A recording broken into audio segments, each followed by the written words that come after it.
Praėjusią naktį Donaldas Trumpas pasakė savo pirmąją, o galbūt ir vienintelę vakarinį kreipimąsi apie Irano karą.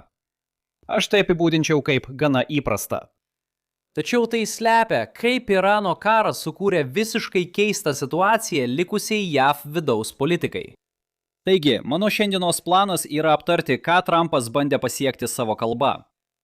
Tada paliesime keletą svarbių, šiame kanale dažnai pasikartojančių temų, bandydami pateikti nuoseklią pasakojimo liniją apie bendrą politinę situaciją, kurioje atsidūrėme. Pradėsiu aptardamas skirtumus tarp karo, karinio nušvietimo ir politinio nušvietimo, bei kaip tai dar labiau užtemdo, ką apie šį konfliktą turėtų manyti nacionalinio saugumo klausimais besidomintys žmonės. Tada apžvelgsime politinės pasekmes 2028 metų prezidento rinkimams ir tai, kaip vyksta kažkas įdomaus susijusio su J.D. Vansu. Galiausiai pateiksiu naujausią informaciją apie NATO situaciją ir paaiškinsiu, kaip Trumpo tylėjimas apie alijansą savo kalboje iš tikrųjų daug ką pasako. Gerai, pirmiausia, trumpa kalbos santrauka. Trumpo kalba prasidėjo pagirimais Artemis II paleidimo komandai, kuri netrukus nuskraidins žmonės toliausiai nuo Žemės, kiek jie kada nors buvo. Pasaulyje, pilname chaoso, buvo malonu vakar valandą praleisti žiūrint ką nors linksmo. Praėjo nemažai laiko. Bet kokiu atveju prieš kalbą dauguma spėliojo, kad Trumpas pateiks aiškų planą, kaip užbaigti karą su Iranu. Galbūt su aiškiamis grasinimais NATO, tarsi vainikuojančiais pastarųjų kelių dienų įtemptus transatlantinius santykius. Iš tiesų, jis vos palietė abi šias temas. Akivaizdu, NATO dalį pasiliksime vėlesniam laikui. Kalbant apie karo pabaigą, nesu tikras, kokios naudingos informacijos kas nors tikėjosi išgirsti apie tai. Tango šokti reikia dviese, o Trumpas negali diktuoti susitarimo sąlygų, juo labiau žinoti, kada tas susitarimas bus pasiektas, neturėdamas bendradarbiaujančio partnerio. Vietoj to kalba buvo sutelkta į tai, kad Trumpas apskritai pagrindė karo būtinybę. Atmetus įprastą teiginių išpūtimą, būdingą bet kuriai tokiai kalbai, didžioji kalbos dalis iš esmės buvo įtikinamas argumentas. Grėsmė, kurią Iranas kėlė Jungtinėms valstijoms ir sąjungininkams, ką reikia padaryti siekiant sumažinti šią grėsmę, ir kaip išlaidos, kurias Jungtinės valstijos patirs siekdamos įvykdyti užduotį, yra vertos galimos naudos. Galbūt vis dar trūko aiškaus Jungtinių valstijų tikslų sąrašo, tačiau prie to buvo artėjama. Iš tiesų, tai yra tokio tipo kalba, kokią ankstesni prezidentai sakydavo savaitės ar mėnesius prieš prasidedant karui, panašiai kaip Džordžas V. Bušas darė prieš Irako karą. Tai yra tokio tipo kalba, kurią Trumpas turėjo pasakyti per savo istoriškai ilgą pranešimą apie sąjungos padėtį, pasakytą vos 4 dienomis anksčiau, prieš pradedant bombarduoti Iraną. Vietoj to jis daugiau laiko skyrė kalbėdamas apie JAV vyrų ledo ritulį. Iš esmės, Trumpas bando pasivyti, padaręs politinių klaidų sausį ir vasarį, kurios nulėmė, kad Irano karo pradžia tapo nepopuliariausia karo pradžia JAV apklausų istorijoje. Dabar mūsų politiškai susiskaldžiusiame pasaulyje abejotina, ar įtikinėjimo kampanija būtų pakeitusi Demokratų partijos rėmėjų nuomonę. Tačiau Jungtinėse valstijose vis dar yra didelė nepriklausomų rinkėjų grupė ir jie daugiausia palaikė demokratus karo klausimu. Tačiau kalbant apie nuomonių pokyčius dabar, įtariu, kad šiuo klausimu jau per vėlu ką nors pakeisti. Demokratų ir nepriklausomų rinkėjų šiuo metu neįtikins joks išsamus pasakojimas, bandantis pateisinti karą. Taip pat abejoju, ar daug demokratų pakeis savo nuomonę, nesvarbu, kaip baigsis karas, net jei Irano režimas žlugtų ir jį pakeistų labiau vakarams palanki vyriausybė. Reikšminga tai, kad socialinių tinklų erdvėje Irano vyriausybės pareiškimai dažnai priimami kaip šventa tiesa, nors kiekvienas lyderis visais laikais turėtų būti vertinamas pagal mūsų perspėjimą, ką sako ir ką daro. Galbūt teigiami karo rezultatai paskatins nepriklausomybės siekius, tačiau net ir tada nesitikėčiau didelio poveikio. Nuoseklios pasakojimo linijos trūkumas prieš prasidedant karui sukėlė pasekmes žiniasklaidos pranešimuose apie mūšį, o tai savo ruožtu neigiamai iškreipė karo eigą. Aš jau minėjau tai anksčiau. Pagrindiniai dalykai, apie kuriuos galvoja Amerikos rinkėjai, kai kalbama apie Iraną, nėra karinė situacija ir jos pasekmes, o ekonominės pasekmes, būtent degalų kainų pokyčiai ir akcijų rinkos nuosmukiai. Tai sukūrė įdomią situaciją, kai Pentagonas ir valstybės departamentas derina savo strategijas pagal rinkos reakcijas, o ne tiek reaguodami į karinę situaciją, kai būtų įprastame kare. Aiškiausios šios politikos pasekmės yra įvairios išimtis, kurias Jungtinės valstijos taiko kitaip sankcionuotai naftai, įskaitant ir pačios Irano naftą. Administracijos viduje vyraujanti teorija yra ta, kad karo tęsti negalima, jei degalų kainos išlieka aukštos. Taigi iš esmės yra priimtina imtis veiksmų, kurie galiausiai lemia, kad Iranui atitenka daugiau pinigų. Visa ta grinųjų pinigų suma ilgainiui mažai ką reiškia, jei vyriausybė bus nuversta. Aš galiu įsivaizduoti pasaulį, kuriame tai veikia, bet tai taip pat reiškia, kad Trumpo administracija jau ir taip daug svertų suteikiančią situaciją paverčia dar daugiau svertų suteikiančią situaciją. Jei karas klostysis blogai, visų tų keistų ekonominių politikų pasekmės dar labiau sustiprės. Na, žiniasklaida atitinkamai sutelkė dėmesį į tuos naujienų pranešimus. Todėl vidutinis amerikietis iki galo nesuvokia karo karinių pasekmių. O dėl labai nedidelio žuvusiųjų skaičiaus tas pasekmes lengva nuslėpti. Taip, jūs gausite fragmentų apie tai, kaip karas trumpuoju laikotarpiu veikia Rusija, o ilguoju laikotarpiu – Kinija. Taigi, jūsų vidutinis rinkėjas nėra visiškai nežinioje.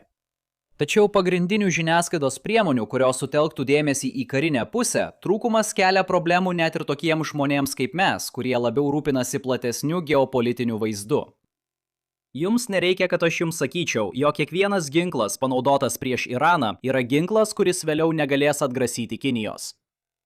Tačiau mums abiem reikia geriau suprasti, kiek iš tikrųjų ginklų buvo panaudota, kad žinotume problemos mastą ir galėtume įvertinti riziką palyginti su galima nauda, kuri gali kilti dėl Irano.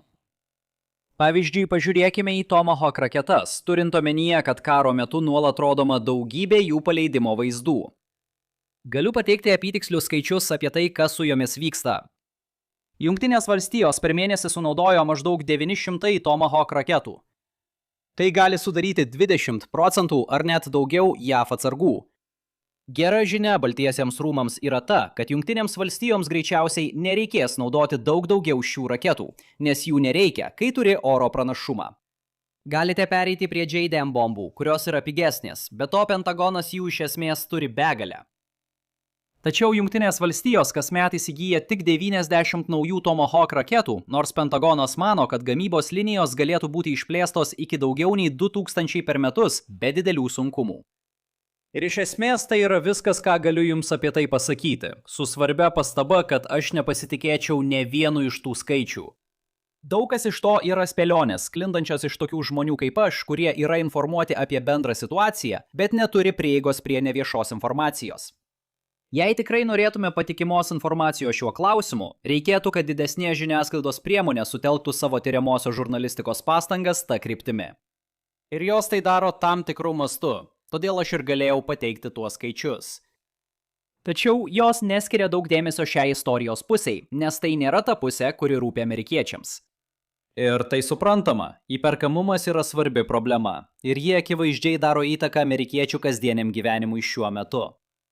Tiesiog neramu, kad svarbi nacionalinio saugumo problema lieka menkai nušviesta, daugiausia dėl to, kaip Trumpo administracija vykdė šį karą ir ką vakarykštė vakarinė kalba turėjo atitaisyti.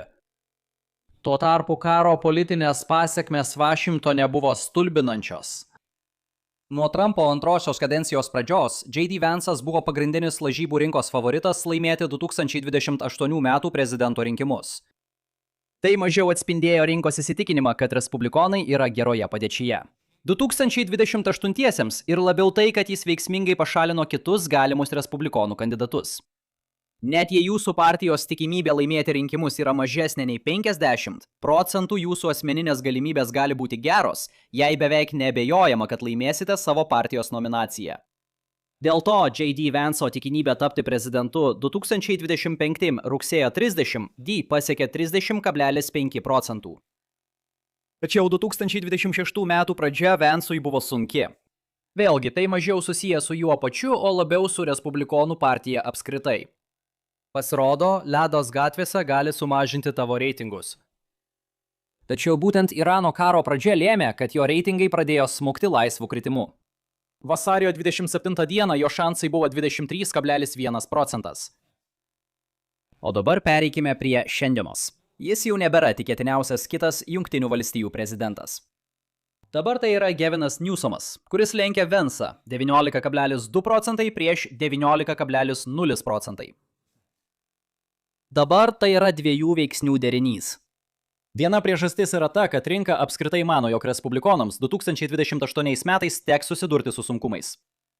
Kita priežastis – vis labiau augantis lūkestis, kad Rubijus mes iššūkį Venciui dėl respublikonų nominacijos. Karo pradžioje Rubijaus rodiklis buvo 9,0 procentų, o šiandien jo reitingas pakilo iki 11,5 procentų, nors kovo 11 dieną buvo pasiekęs 16,8 procentų viršūnę. Pastarųjų 3 savaičių nuosmukis labiau susijęs ne su Rubijumi, o su Respublikonų partija. Ir Vance'o rezultatai taip pat rodo, kad sėkminga kova pirminiuose rinkimuose prieš Rubijų paliks jam politinę dėmę, kuri pakenks per visuotinius rinkimus. Bet kuriuo atveju, kaip jau minėjau anksčiau, stebėkite Rubijų per artimiausius 7 mėnesius. Jei 2026 metų kadencijos vidurio rinkimai bus demokratų banga, Rubijaus atsistatydinimas tiksliai parodys, kokie jo planai 2028 metams.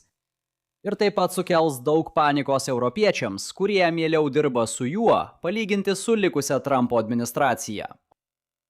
Kalbant apie Europą, pabaigai aptarkime NATO situaciją. Prisiminkite, anksčiau šią savaitę Prancūzija ir Ispanija uždarė savo oro erdvę JAV orlaiviams, kurie galiausiai skrido į Persijos įlanką.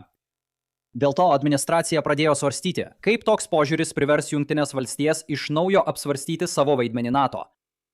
Tai savo ruožtu paskatino spėliones, kad Donaldas Trumpas savo vakaro kreipimęsi pateiks tam tikrą ultimatumą NATO.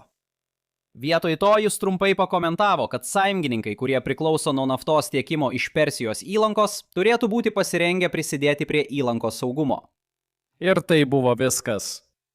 Nebuvo jokios diskusijos apie tai, kaip Jungtinės valstijos kitą mėnesį paliks Briuselį, jei sąjungininkės valstybės nesiims tam tikrų veiksmų.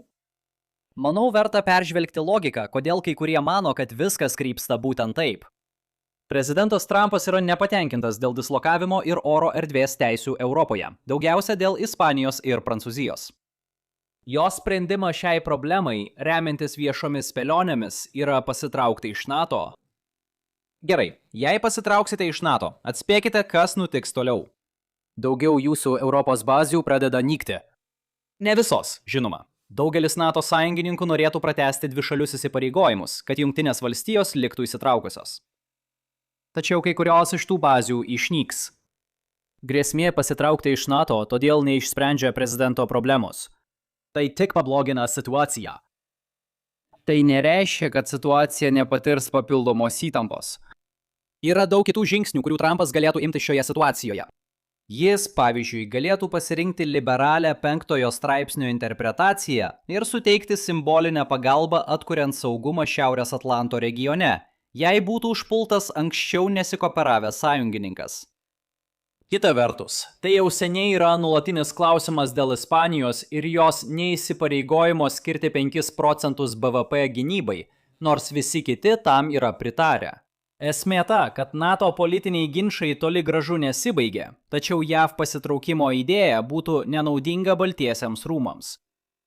Ir pasaulyje, kuriame galima žarstyti grasinimus tiesiogiai nepatiriant už tai išlaidų, reikėtų tai turėti omenyje kitą kartą, kai Baltieji rūmai iškels tokią galimybę. Taigi, kokias pagrindinės išvadas galime padaryti šiandien? Trumpo vakarykštis kreipimasis vakaro eteryje buvo ta kalba, kurią jis turėjo pasakyti prieš 2 mėnesius. Ekonominės karo akcentas iškreipia tiek bendrą strategiją, tiek mūsų gebėjimą suprasti tikrasias jo geopolitinės sąnaudas. Šiuo metu nenorėčiau būti J.D. Vance'as. Ir nepaisant dabartinio nesutarimo, pasitraukimas iš NATO tik sukeltų dar daugiau problemų Baltiesiems rūmams. Gerai, laikas man eiti į labai ilgą pasivaikščiojimą su savo šunimi. Gal galėčiau pasiūlyti jums padaryti tą patį? Turiu nemažai ilgesnių vaizdo įrašų savo antrame kanale, kuriuos gera klausytis vaikštant. Jei jums patiko šiandienos vaizdo įrašas, prašau paspausti patinka, pasidalinti ir užsiprenumeruoti. Ir pasimatysime kitą kartą. Saugok safe.